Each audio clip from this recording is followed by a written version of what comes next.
They relocated from Kentucky. Yeah, 3 years ago.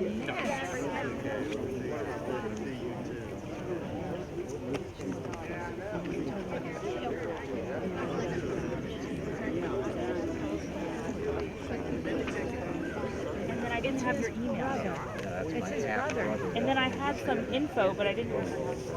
They got a guy, he was in the Air Force, a guy in the military in Mississippi, chap doing it. Yeah. Well, I'm glad that all worked out. And I kept thinking about it, and then I kept being like, oh man, I go because I just don't want to do that.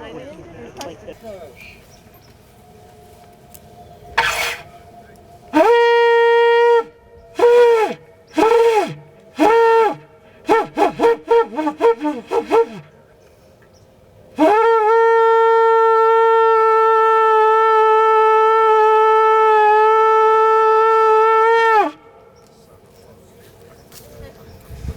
We had Ibsen the Elder on the program, but Ibsen der Kleiner is good enough. Gentlemen, present the colors. Ladies and gentlemen, if you will rise, those who are able, those who are not, don't be worried, don't be concerned.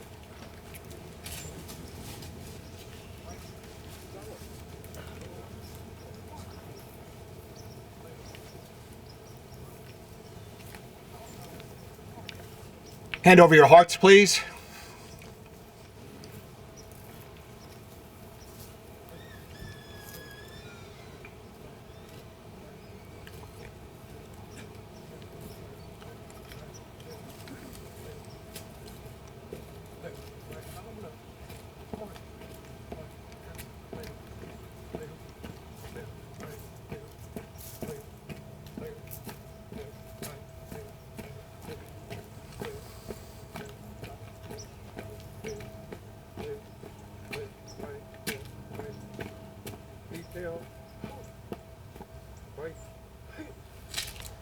Ladies and gentlemen, please join me in the Pledge of Allegiance. I pledge allegiance to the flag of the United States of America and to the republic for which it stands, one nation, under God, indivisible, with liberty and justice for all.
You may be seated.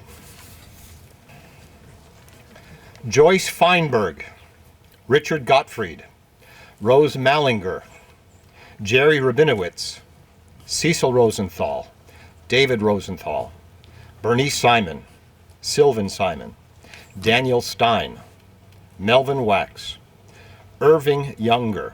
1 year and 2 weeks ago yesterday, these 11 innocent victims were slain for their faith while praying at the Tree of Life Synagogue in Pittsburgh, Pennsylvania.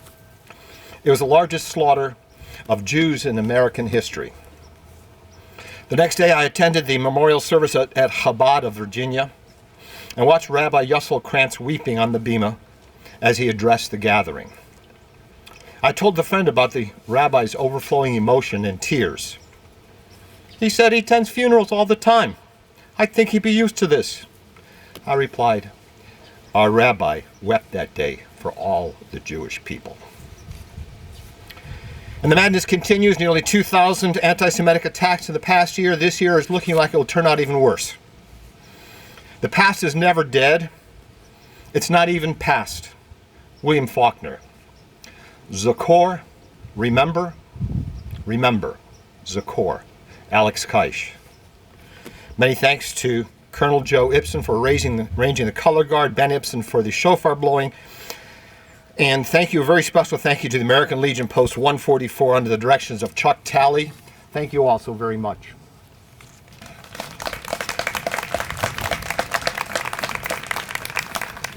Ladies and gentlemen, my name is Alex Keish, and I'm a refugee from that horror where 6 million were murdered in Europe for their faith. We have a twofold mission here at EmekSholom. The first part of our mission brings us here each year where we gather to hark back to that night of terror, which always will be called Kristallnacht.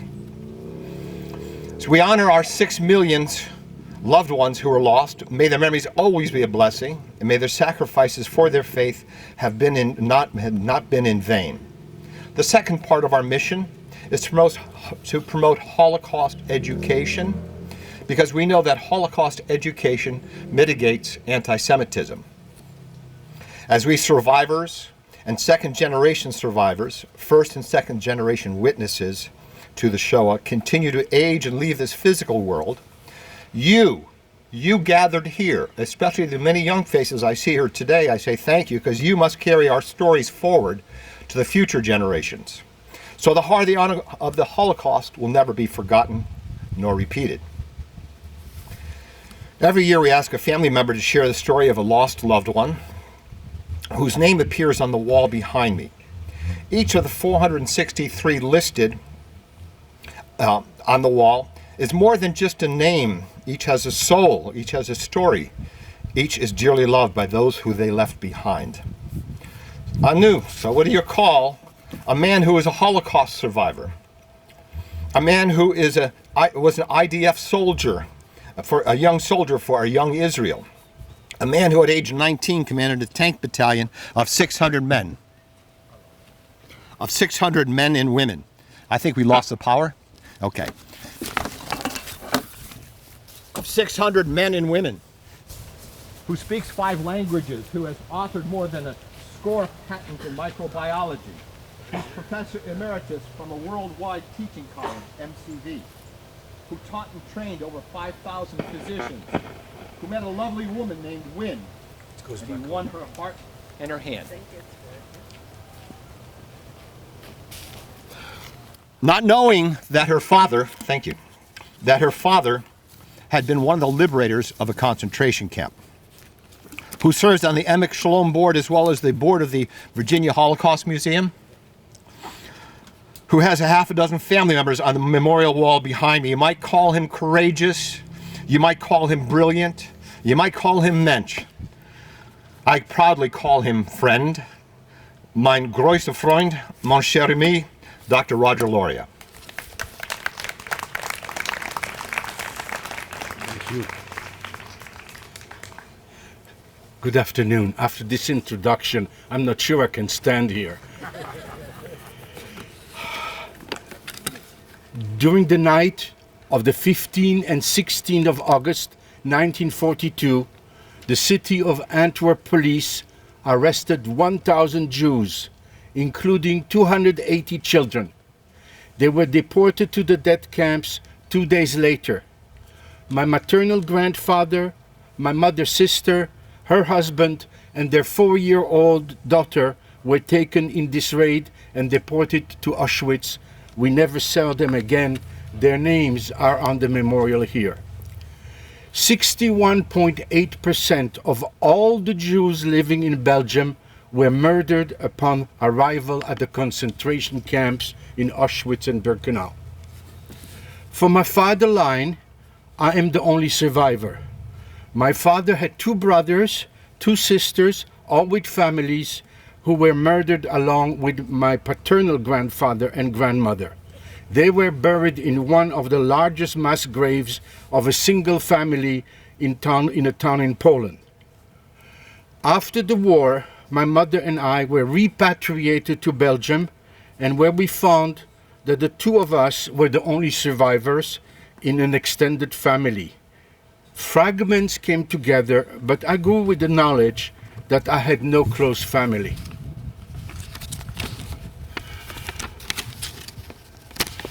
So, 50 years after the war, we received a letter from Rita Hilton, which sent letters and informed us that her husband, Lenny, was a cousin of my father.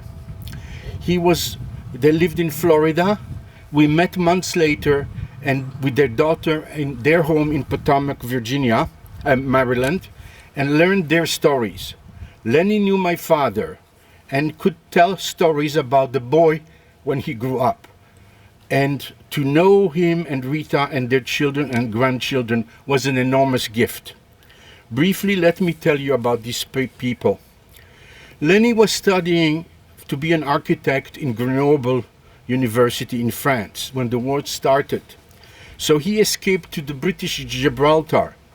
Because of his knowledge of French layout, the British asked him to participate in a spy job. And he agreed under the condition that they would let him join the Polish brigade to fight the war in Britain. They agreed, but they didn't tell him that you could not, any living people could not leave the Gibraltar Rock with the agreement with Franco. So they buried him alive in a coffin, and at midnight they took him out, put him on a ship to Britain, where he served the rest of the war as a navigator in the Air Force. He was 18 years old. He met his wife Rita in 1946 after the war in New York. Rita was from Poland also and had survived with her mother the Lodz ghetto, Auschwitz and Bergen-Belsen. Her mother, Dr. Flora Kerner, was a dentist and said that Rita was her assistant. He was a teenager essentially. So they managed to keep that subterfuge for the whole time. The SS assigned them to help other inmates. With limited supply and personnel, they had a clinic, in quotation mark, every day in front of their tent. Through this service, Rita and her mother met a group of Hungarian Jews from another tent. They had no common language, but they managed to communicate anyway. One morning, one of the women invited us to Kol Nidre, she says. Because of the chaos of movement and chores, they had not known what days it was. And in spite of the danger, they decided to attend. Around midnight, when most of the German guards had left, they slowly moved in through the pretext of using the latrine. One by one, the women went to the tent. From straws and blankets, they had made a seat and a bima and a tiny candle. They couldn't speak, they couldn't make any noises because of being taken. So one woman recited the prayers, a middle-aged woman, and one young woman chanted the Kol Nidre. Every one of us had tears on our face, but not a sound was uttered. We had to sneak back to our tent one by one, not to alert the guards. These women performed a dangerous act of defiance, and Rita said the Germans would have killed us if they had known and discovered us praying. And she says, when I hear the Kol Nidre, I still feel the dark tent with the figures wrapped in blankets, listening to the secret, and I still have goosebumps. These are only two of the many stories we have shared with our found family over the years. They can never replace the loss that have reinforced our fabric and who we are and how we survived and how we create. The saying is, Am Yisrael Chai V'Kayam. The people of Israel are alive and exist. Thank you.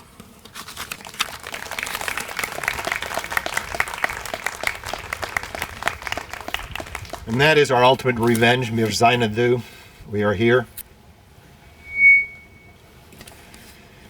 Our Esther J. Windmuller Never Again Award winner will be introduced by second-generation Holocaust survivor. This young woman embodies Tikkun Olam, working each day to make the world a better place. She is a proud graduate of the Stewart School and Christopher Newport University and serves on our EmekSholom board. She always gives it her all, whether working as a volunteer Sunday school teacher at her synagogue or as the official EmekSholom photographer or any task that she's asked to shoulder. Dr. Roger Loria and Win Loria's dedicated and hardworking daughter, Miss Rachel Loria, will be presenting this year's winner of the $300 essay contest. Where's the phone? Where's my phone? Fell down. Kobo, sorry.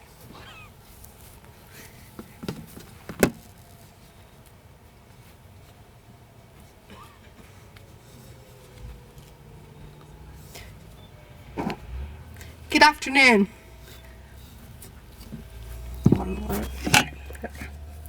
My name is Rachel Loria. I'm a second generation survivor, a board member of EmekSholom, and the chair of the Esther J. Windmuller Never Again Award Committee. Esther Windmuller was a board member and a community activist. She was a lawyer in the Richmond community and a beloved member of the community and our board. In 2017, Esther passed away, and due to her commitment to the Holocaust Committee and to the Never Again Award, we saw it only fit to rename the award in her memory. This year's Never Again Award winner, Esther J. Windmuller Never Again Award winner, is Claudia Sachs. Claudia is a junior at Glen Ellen High School. She is passionate about combating anti-Semitism and fighting for social justice. She's a state finalist in forensics, a nationwide speaking competition, and her social justice work has been featured in a variety of places, including Richmond Times-Dispatch, NBC 12, and The Guardian. Claudia founded a piano school business and loves working with children. She's determined to use her voice to fight for equality, education, and peace. It's my great honor to introduce the 2019 Esther J. Windmuller Never Again Award winner, Claudia Sachs.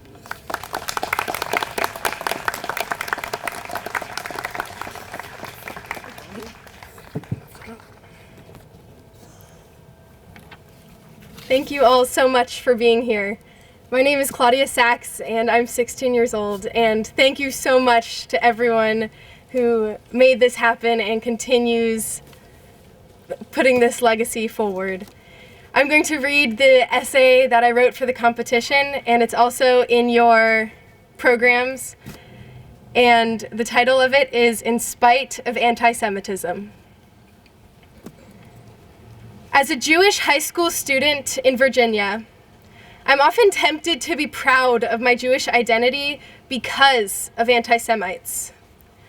Part of me wants to show them that even when they try and hurt us and literally shoot us down, we will continue to attend synagogue and observe Shabbat because we will refuse to let them win.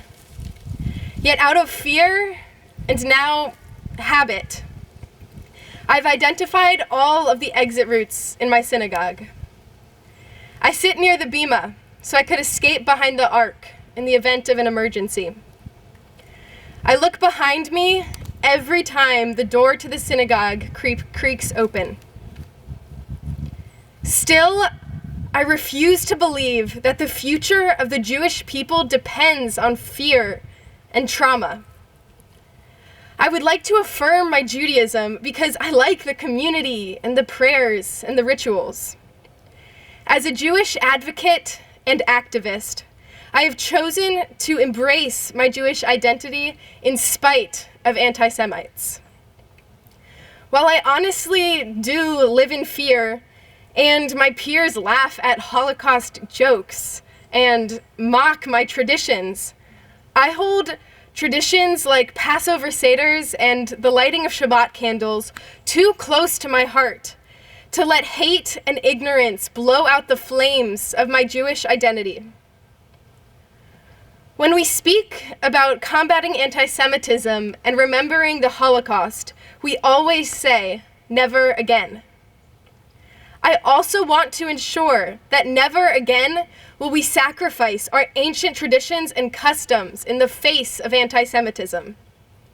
Dating all the way back to the Spanish Inquisition, Jews have had to disguise themselves and assimilate in order to feel safe.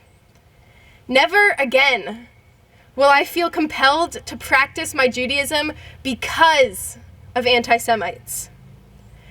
High school students thrive on conformity. And while I may end up buying different shoes and a different colorful lunchbox because of peer pressure, I will not disguise myself because of anti-Semitism. In spite of anti-Semites, I will wear my Star of David necklace, and I won't tuck it away every time I walk into a crowded place.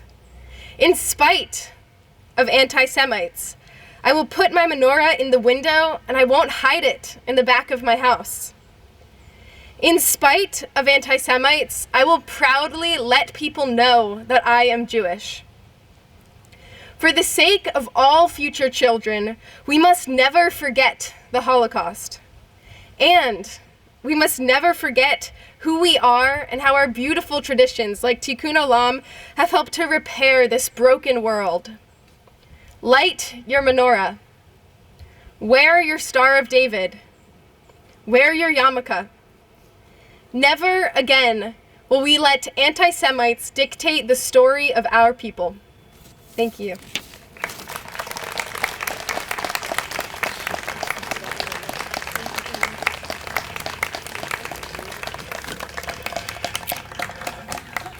I think when I was 16, I wondered what was for dinner or who was going to throw a pass to me. I'm just amazed and thrilled. If this is our future, we have a very promising future. Thank you so much, Claudia. Our keynote speaker will be introduced by Holocaust survivor Inga Horowitz. Inga, who serves on our board as the historian and is our president emeritus, working in that position, serving that position for 20 years.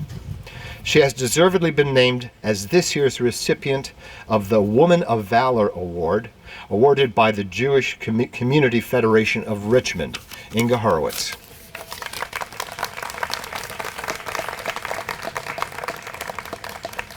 You didn't warn me.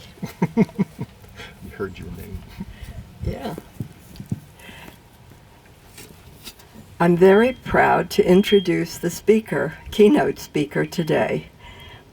My cousin Stephen, Dr. Stephen Windmiller, grew up in Richmond at Beth Ahaba.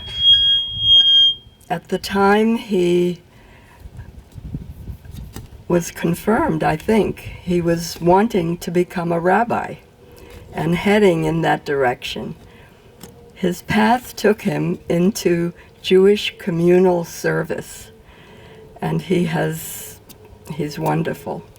He was last dean of HUC, Hebrew Union College, in Los Angeles, and he had many honors along the way. Because I wasn't prepared to do this introduction, I didn't look up the rest of it. But believe me, he's quite a guy, Dr. Stephen Windmiller.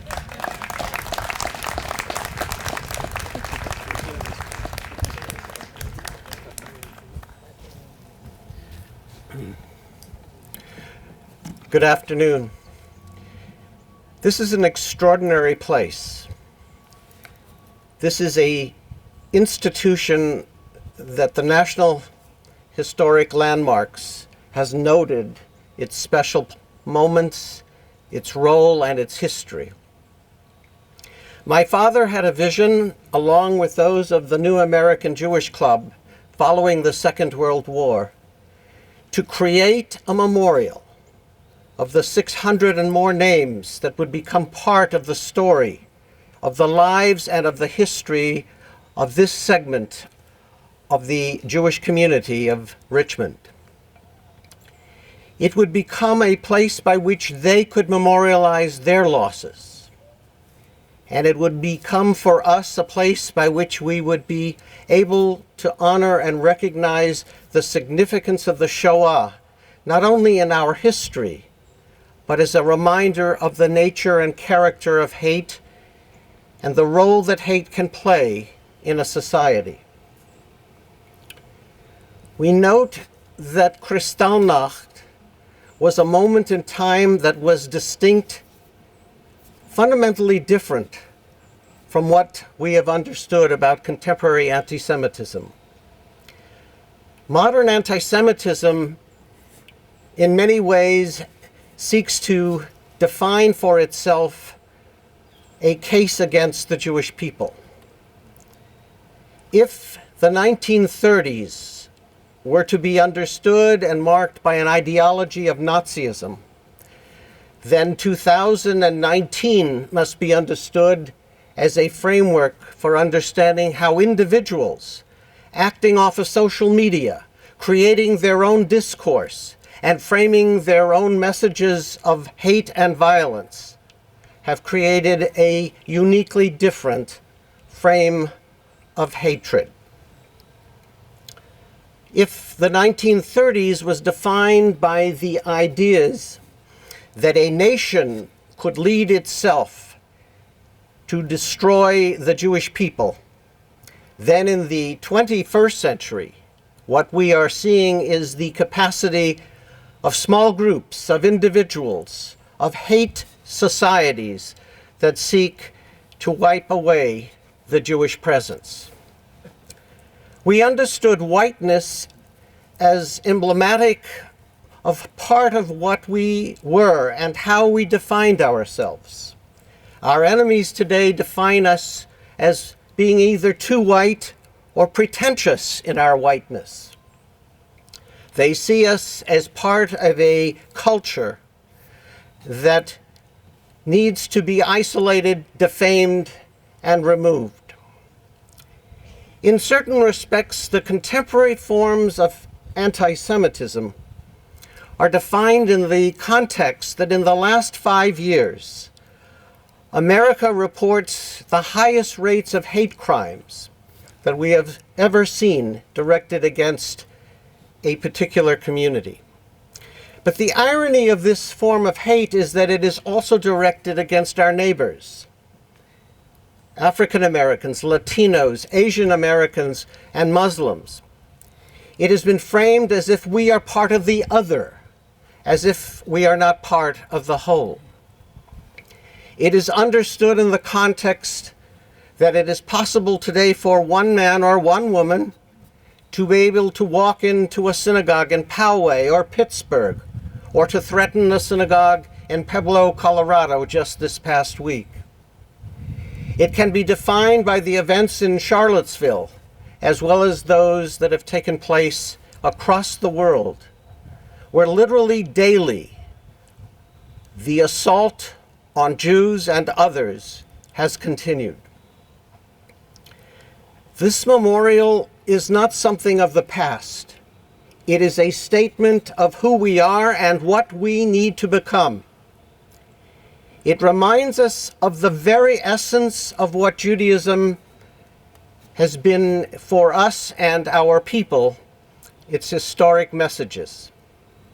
It is framed in the notion that every life is sacred and that all of us collectively have a sacred story and mission.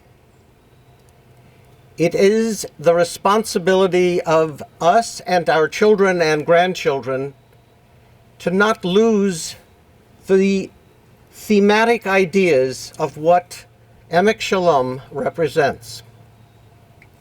It represents the core of how we see ourselves as proud, responsible, engaged, and committed Jews.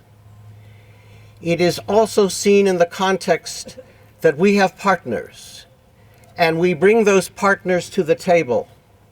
Those who care about justice, who worry about hate, violence, and anti-Semitism, and those partners along with us are the true storyline of what is happening here. The events here in the 1950s of the idea of a cemetery, the notion of this tablet, and the principles behind the creation of this sacred space is understood in the context of what we are as a people, in partnership, in solidarity with others. It is expressed by those who reach out to save Jews. It is expressed in the context of those who speak against hate and violence.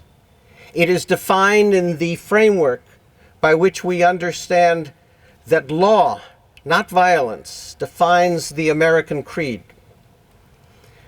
In the past, we depended on elites to define and guide and frame this society's messages. But those who are committing hate today do not listen or are not responsive to those voices. They will be responsive to the voices that are prepared to say, not here, not now, not in this town.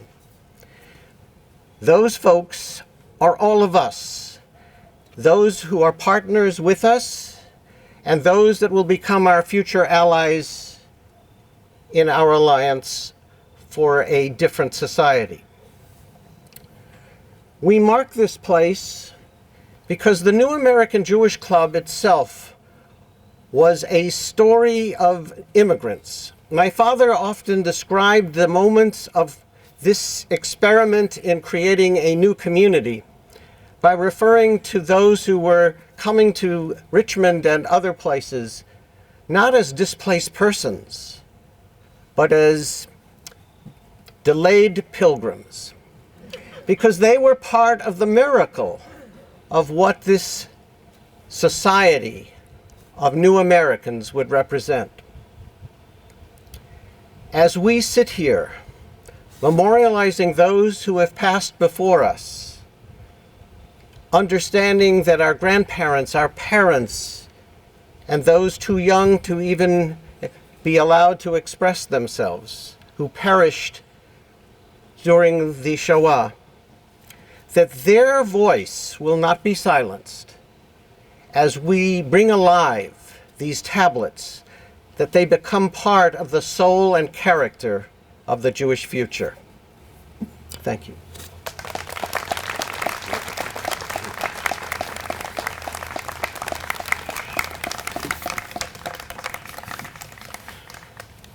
As Dr. Stephen Windmiller pointed out, and Claudia Sachs, they kind of reverberate the words that Colonel J. Ibsen, the founder of our beloved Virginia Holocaust Museum, has often said. It's not easy being a Jew, but like Claudia, we hold our heads high and we move forward. Candle lighters, please present yourselves. Each year, we light a candle for each of the millions who perished during the Shoah. There are 6 candles for the 6 million. We're going to be reciting the names. They've been recorded, and they'll be done on the background of meditation. And Sarah K. Mizell, Rena will lead you. Donna Putron, Mincia Stolja, Sheftel Stolja, Chaim S. Kaskevich, Israel Moskowitz, Siegfried Reinhardt, Chaim Friedman, Yossel Pasternak, Hannah Pasternak, Sonia Pirilman, Shmaya Pirilman, Idel Schwarzman, Chaya Schwarzman, Jakob Schwarzman, Bertha Schwarzman. Leonid Primek is doing the violin. The music is meditation. Isaac Konovalov and 11 family members. Greet Matthias, Heine Matthias, Hannah Simon, Frida Simon, Molly S. Hirschbaum, Michael Silberman, Clara F. Silberman, Hannah Silberman. Holocaust survivors are all reciting the names because it is their memories that will keep us moving forward. Ludwig Bonnie Hardy, Gertrude I. Bonnie Hardy, Edgar Bonnie Hardy, Melly Bonnie Hardy, Ottilia G. Loward, Sophie K. Putzel, Johanna K. Heinzer, Adolf Rothfeld, Clara W. Rothfeld, Moshe L. Golub, Sarah G. Golub, Bella Golub, Simon Golub, Anna Scher, Rosie R. Kleeblatt, Arthur Kleeblatt, Helena Zim, Joseph one of J. our survivors, Cohen, is not able to be here today. Staley That's her W. reciting the names. Reinskoff, William Reinskoff, Kurt Leinskoff, Walter Tolheimer, Rachel Singer, Felicia Singer, Adi Singer, Erna M. Singer, Bernhard Singer, Israel Regenbogen, Dinka S. Regenbogen, Betty Regenbogen, Joseph Regenbogen, Heinrich Regenbogen, Melissa Regenbogen, Feli S. Berghofen, Jacob Berghofen, Irma S. Lippert, Ferdinand Lippert. Ladies and gentlemen, if you don't believe that angels walk among us, then you haven't yet heard the spiritual tones of our marvelous cantor. She's the daughter of Rabbi Dennis Beck Berman of Congregation Beth Ahim in Petersburg. Cantor Sarah Beck Berman of Congregation Beth Ahaba will lead us in our prayer called El Mole Rachamim, followed by a unique responsive reading of Kaddish for 6 million. Please take out the copy of your Kaddish for 6 million from your folders. Get ready to follow Cantor Beck Berman's initiation and her directions.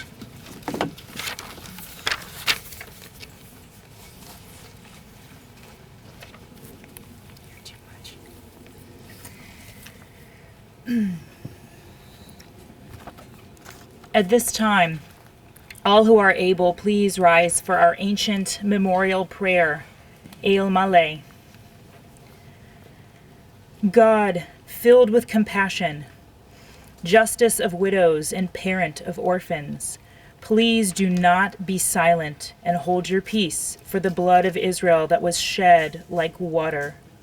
Grant infinite rest on the wings of your sheltering presence among the holy and pure, shining and radiating light like the first light of creation, to the souls of the millions of Jews, adults and children, who were murdered, slaughtered, burned, strangled, and buried alive.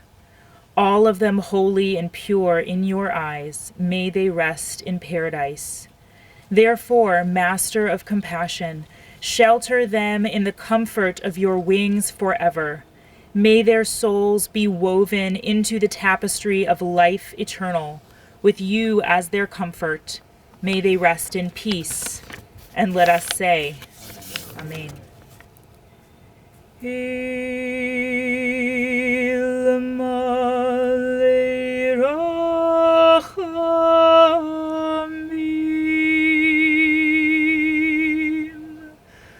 Dayan Almanot Va'avitomim, Al na techashev ותתאפק לדם ישראל שנשפך כמים.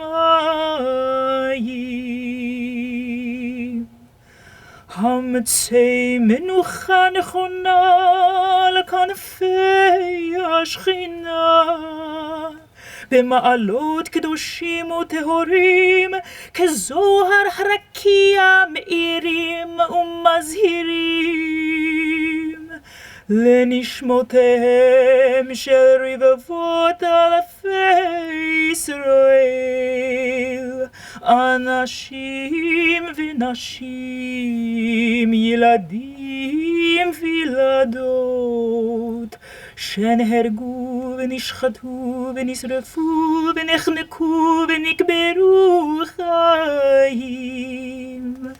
כולם קדושים וכולם טהורים, בגן עדן תהיה מנוחתם. לכן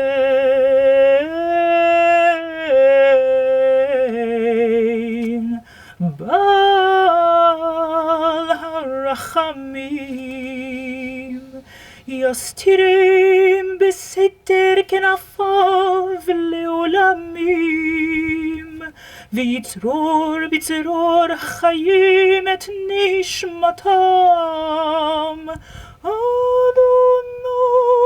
הוא נחלתם, וינוחו בשלום, ושלום,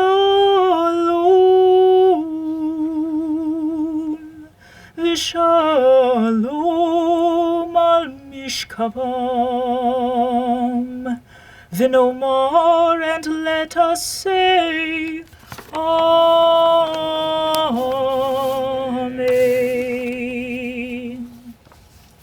We continue with the Kaddish for 6 million, which you can read responsively, but if you would like to, you may also recite the words of the Kaddish with me.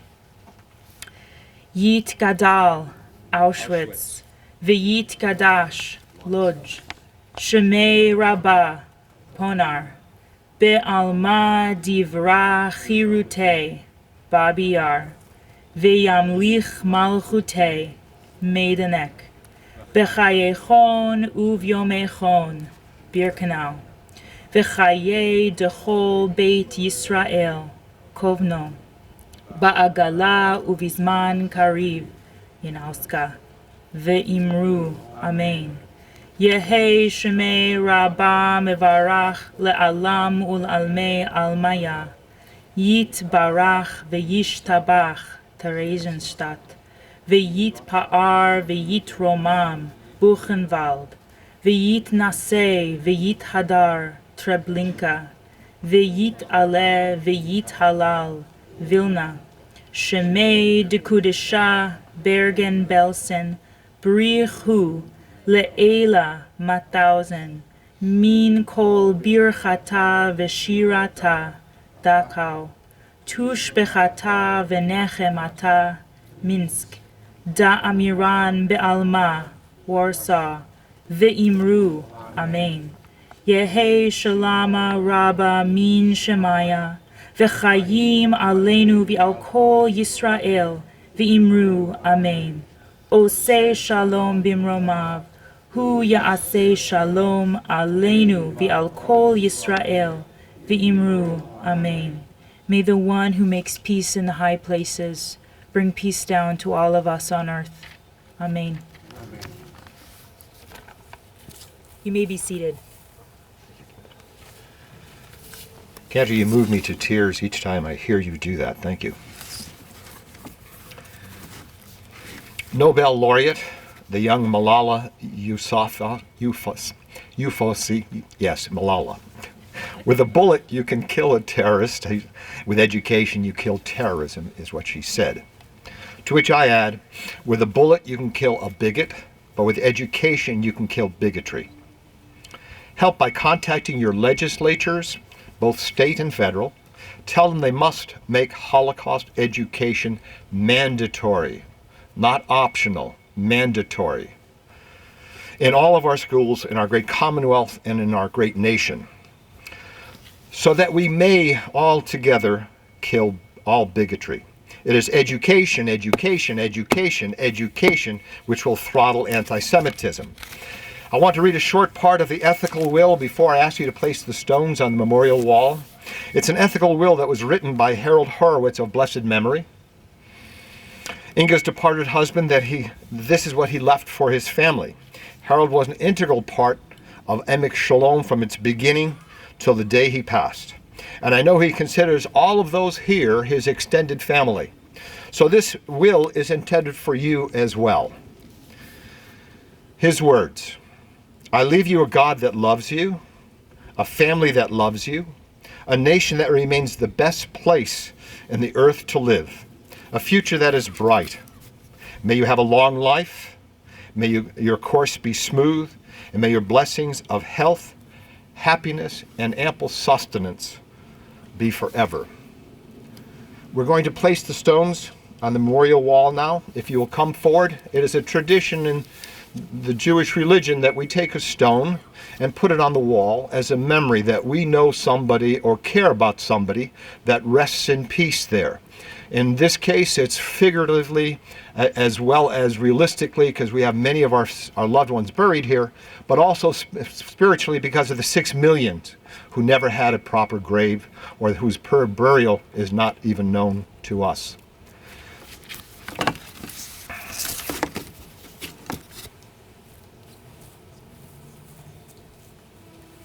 Herman S. Klein, Gisa Pressburger, Frida S. Klein, Leah J. Capico, Louis Capico, Chaya S. Singer, Joseph Singer, Brucha Shapiro, Israel Shapiro, Dinah Shapiro, Toba R. Shapiro, Joseph Shapiro, Abraham Shapiro, Mika Shapiro, Hirsch Shapiro, Shaya Shapiro.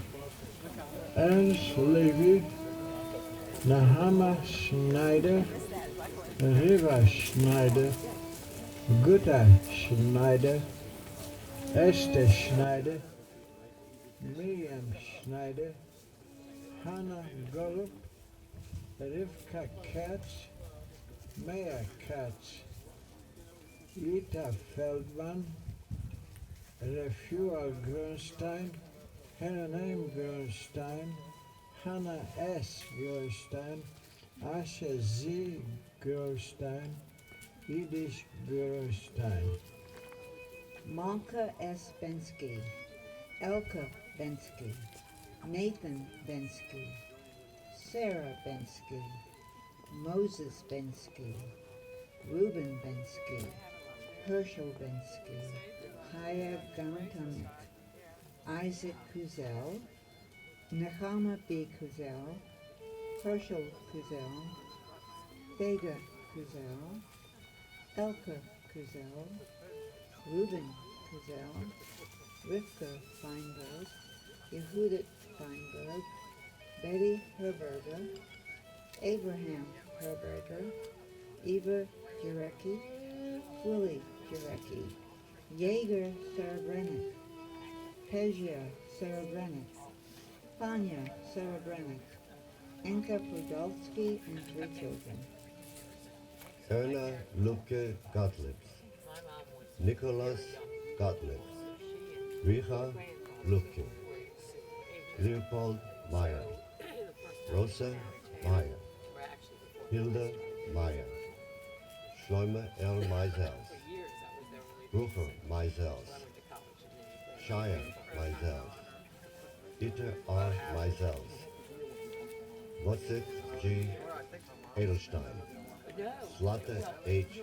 Edelstein, Alte Edelstein, Samuel Wolf, Selma Wolf, Helen Levy, Joseph Levy, Emmanuel Ehrlich, Bina Seligman, Johanna Seligman, Mira Serape, Michael Serape, Natan Moskowitz, Haya Moskowitz, Maya Moskowitz, Mendel Moskowitz, Rudolf Gemeiner, Camilla Gemeiner, Elsa Newman, Alice Oppenheimer, Ernst Oppenheimer, Arnold Rosenthal, Natan Rosenthal, Minna Rosenthal, Tony Schulhoff, Max Spanier, Heinz Spanier, Natan Lebenstein, Lotta Lebenstein, Leopold Stern, Ida Stern. Moritz Lieberman, Wally Lieberman, Louis Thalheimer, Aaron M. Tabachnik, Rivka B. Tabachnik, Ichak M. Tabachnik, Ajdal C. Tabachnik, Moja B. Tabachnik, Yita Tabachnik, Menachem Tabachnik, Elia Tabachnik, Chaya Tabachnik, Bianca Tabachnik, Sally Rosenberg, Henny Rosenberg, Joseph Verstandig, Marcus Verstandig, Max Verstandig, Sigmund Verstandig, Rosa Weiss, Robert Weiss, Bertha